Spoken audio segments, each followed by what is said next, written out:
Yo soy Pilar Rosas, soy licenciada en Relaciones Internacionales, orgullosamente oaxaqueña, una mujer mixteca. Soy activista por los derechos de las mujeres y trabajo actualmente como coordinadora de la Red de Mujeres por el Desarrollo y Empoderamiento, REMUDE. Una de las principales problemáticas que nosotros vemos en el estado de Oaxaca ha sido principalmente la violencia política por razones de género. Actualmente Oaxaca es uno de los estados que registran mayor tasa de incidencia en cuanto a violaciones no solamente de derechos humanos, sino también de derechos políticos electorales de las mujeres. En 2018 hubo aproximadamente durante la primera semana 8 agresiones a mujeres presidentes municipales. Entonces, nosotros en lo que nos enfocamos es en la prevención y erradicación de toda violencia contra mujeres y niñas. Hacemos difusión de los derechos políticos de las mujeres y también de derechos humanos. Hemos fomentado no solamente en el centro de Oaxaca, sino también a nivel estatal, programas que lo que buscan es la formación de promotoras de derechos humanos. Actualmente tenemos formadas 40 promotoras que hablan mixteco, zapoteco, triqui y que se dedican precisamente a la réplica de este tipo de derechos dentro de todo el estado. Yo creo que una de las principales problemáticas a la que nos enfrentamos es precisamente a esta falta de conciencia de que existen desigualdades entre hombres y mujeres. Cuando hablamos de acciones afirmativas, pensamos realmente en un privilegio cuando no somos realmente conscientes de que tenemos una deuda histórica con las mujeres, ¿no? En cuanto a la participación política, estamos hablando que las mujeres llegamos tarde al voto, ¿no? Esta discusión que se daba, que si las mujeres eran aptas o no eran aptas para votar, seguía discutiéndose en México en los años 50, en los años 60. Entonces, no solamente llegamos tardíamente al voto, sino también lo hacemos en desigualdad de condiciones, ¿no?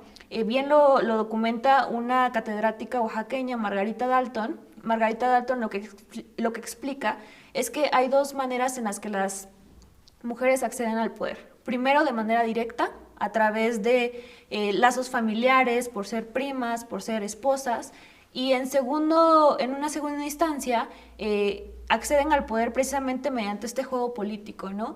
Y las que entran por esta segunda vía, en su mayoría son violentadas, porque muchas de ellas, al momento de ejercer autoridad, pues realmente no tienen el juego bastante amplio para tomar las decisiones de manera autónoma, ¿no? Sino que son sujetas a otro tipo de actores que no las dejan llegar a los espacios de poder.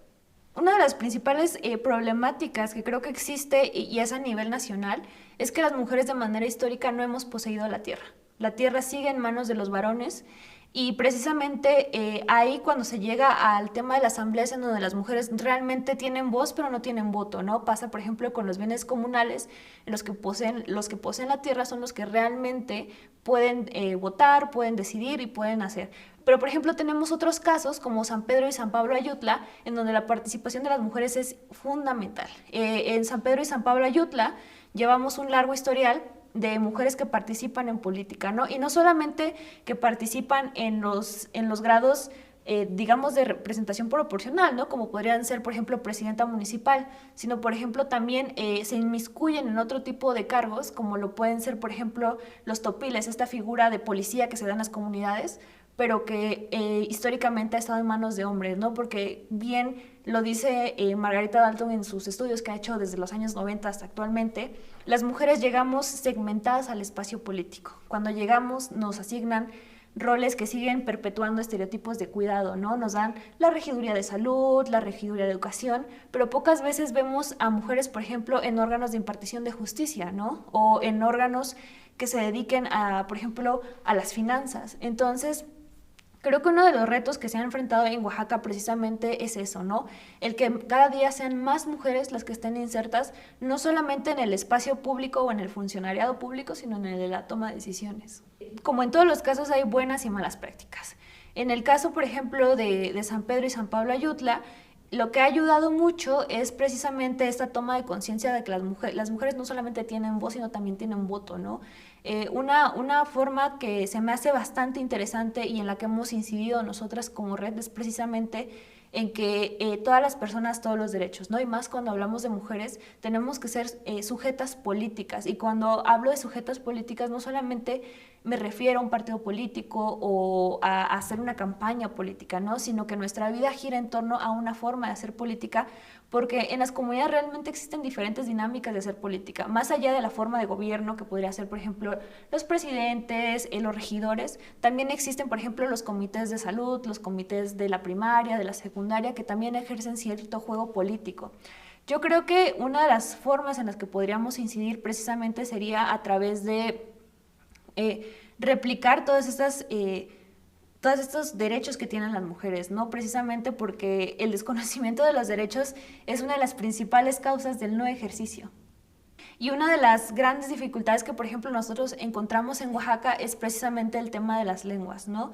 Son pocas las mujeres que pueden acceder a este tipo de cursos o capacitaciones porque realmente están enfocados en un modelo occidentalizado, cuando recordemos que los sistemas normativos tienen una dinámica completamente diferente y no solamente obedecen a dinámicas de poder diferentes, sino también existen diferentes diferencias como lo pueden ser, por ejemplo, las lenguas, ¿no? En este caso, este modelo exitoso que tuvimos en Loma Bonita, pues hacía referencia a precisamente no solamente mostrarles a las mujeres sus derechos, sino también darles la garantía mínima, porque también pasa que no participan en política porque las mujeres están a cargo del hogar. Entonces, cuando tú hablas de que una mujer en una comunidad indígena accede a un cargo de representación, pues estás poniendo una doble o una triple jornada, ¿no? Porque mientras la mujer se tiene que hacer cargo de los hijos y cumplir con el cargo, cuando es el caso contrario el hombre sí se puede hacer el ejercicio del cargo asignado, pero la mujer se queda en casa cuidando a los hijos, ¿no? Entonces, nosotros lo que también buscamos es dotarles de la garantía económica. En esa ocasión, pues se les apoyó brindándole lo mínimo que era el cuidado de los hijos, que podían estar haciendo otro tipo de actividades, mientras ellas se formaban como promotoras de derechos. Y creo que también es ahí en donde tendremos que hacer una sinergia y nosotros estamos trabajando en generar esa sinergia para que las mujeres no solamente vayan y se capaciten, sino que también puedan replicar este tipo de situaciones.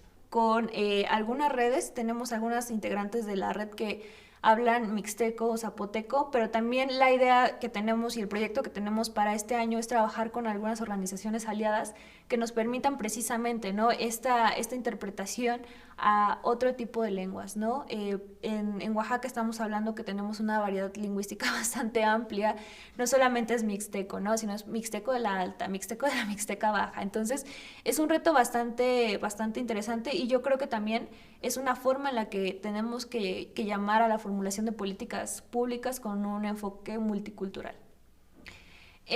Yo vengo de un contexto semiurbano, en donde realmente a 20 minutos ya es rural, ¿no?